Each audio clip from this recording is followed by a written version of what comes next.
everyone, happy 2020. This is Elena and my favorite books from 2019. Shall I mention that they are not necessarily published in 2019 and they are not sorted by priority? Well, I guess I just mentioned, and then I will mention that I will start with honorable mentions because there are always books that get into our heart, like straight to our heart, but they lack a little bit something. Well, you know what I mean. So let's get started. First is the book by Sean Bytel, The Diary of a Bookseller. I like Sean, I like the book, but oh, did I love Nikki, the helper lady. You know, if you haven't seen Nikki in action, check her out. She's like hilarious and she's amazing. Then we have Going Postal by Terry Pratchett. This was my very first acquaintance with this author, with this world, and I appreciated like wittiness, sense of humor, the postal theme, of course, because I'm into box crossing. I read it in Russian, and I must say that the translation was so accurate and masterful. It's like really great.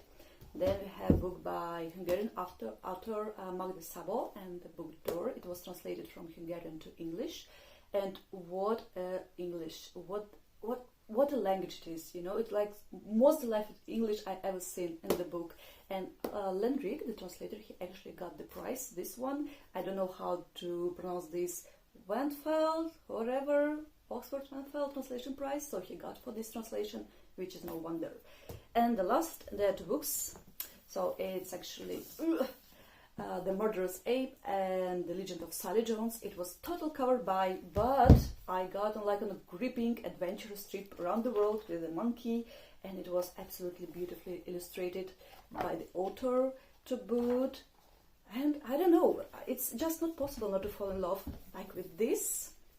I don't know in what world we should live to not fall in love with this cover, but the story was also good. Alrighty, so this was a warm-up, and now the real kudos. And I would like to get started with the book that is actually a culprit of all this channel, because when I was reading it, I was thinking, holy guacamole, it's so good. The entire world should know about it. I need somebody who also read this book and who can like praise it together with me. So, and I'm talking about Memoir of Jessica A. Fox, 3 Things You Need to Know About Rockets. Well, when Jessica was 25 years old, she was working for NASA as a storyteller, and she was quite happy and successful. But at some point she felt like burnt out, and also there were some changes in NASA, so she was put on a hold for some time, if I'm not mistaken. And then she thought, like, I will make a well-deserved present for myself, and I will go to Scotland and work for a year in a second-hand bookshop. So she went, and you know where she ended up? She ended up in the shop of Sean Bytel. I don't know if you can correlate these books. I think you can. So if you want to know what can happen to an intelligent, like well-humored, pretty lady in Scotland, you need to read this one. Also, if you like Eat, Pray, Love, you definitely don't want to miss this one. And I just love her, you know, since the beginning, and I was really curious and supportive. I was to her when I was reading, so I really enjoyed following all her romantic, professional, unexpected, funny comic stories, and I'm sure you will also do. So grab the book, and you know what I think now? I know what the best song for it. Get ready. Sing me a song of a lass that is gone, say good at last be I. Mary of soul, she sailed on a day, is a day? Over the sea to sky. Oh my god, but can you tell I miss Outlander and I'm waiting for the new season. Are you waiting? Let me know if you do. Well, the next book is also based on memories, and I already mentioned it a few videos back, and this is All I Really Need to Know I Learned in Kindergarten by Robert Fulghum. Well, this is a collection of stories that initially were letters that Robert sent to his friends, to his family, to some religious organizations, to different organizations, and even to himself. And then he converted them into the books. And I love this book, like, you know, from this very starter, from, it called this To the Reader from the Author. I fell in love, like, from the chapter into this author. He's so hilarious, so wise, so kind. He has such a big heart.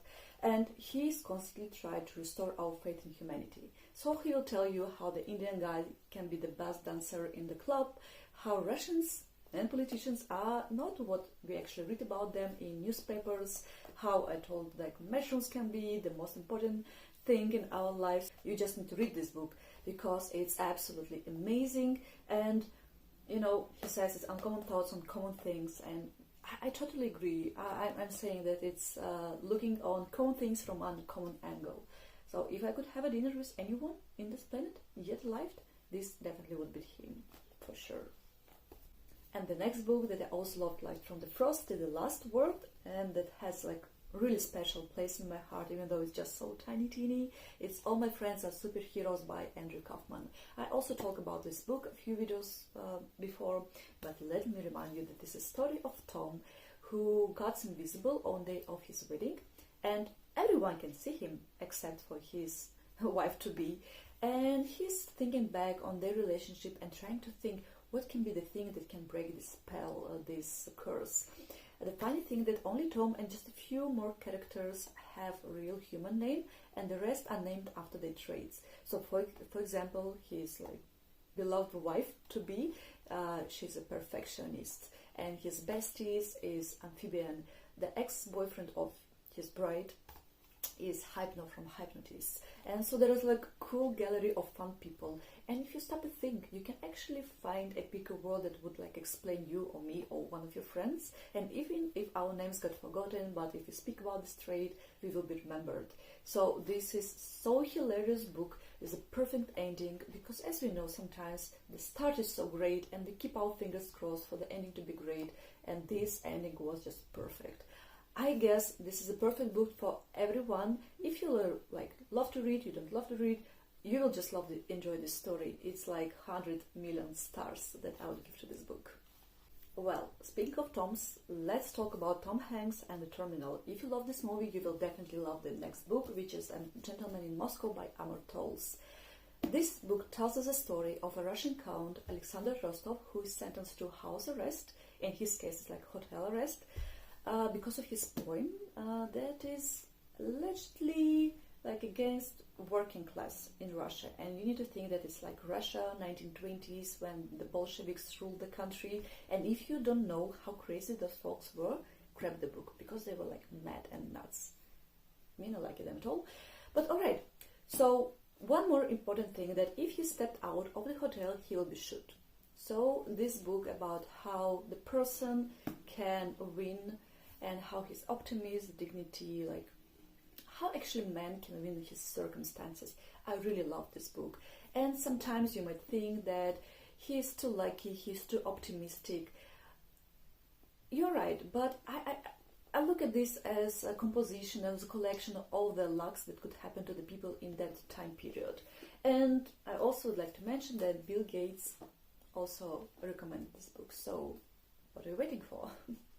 And the next book was total cover by Guilty Again, but oh my goodness, how good was it inside it? I just couldn't believe my luck. And I'm talking about The History of Love by Nicole Krauss. This is a book inside of the book. So in the first layer, we get to know the story of 14-year-old girl Alma, who is searching for the author of her parents' favorite book that is called The History of Love, and also the story of this author, a Polish man who ran away from Poland, and actually from Nazi, and also he arrived to America to find the love of his life, who was also called Alma. And in the second layer, we actually read the pieces of the book that he wrote. It is also called The History of Love. But believe me, it's not just history of love, it's just history of everything of humanity. I just love this book. It's like heartbreaking, heartfelt, heartbreaking and heartfelt. And I mentioned before that it reminds me of the book of Foer, incredibly loud, extremely close. But that book is so painful.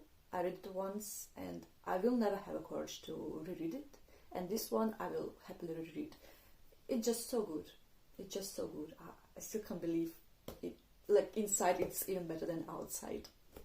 Well, and now, last but not least, is a book by Guo Xiaolu, and it's a concise Chinese-English dictionary for lovers. Here we follow a story of a pretty simple Chinese girl who travels to the UK to learn language, then get back to China and try to help her parents to escalate the small shoe factory business into international market.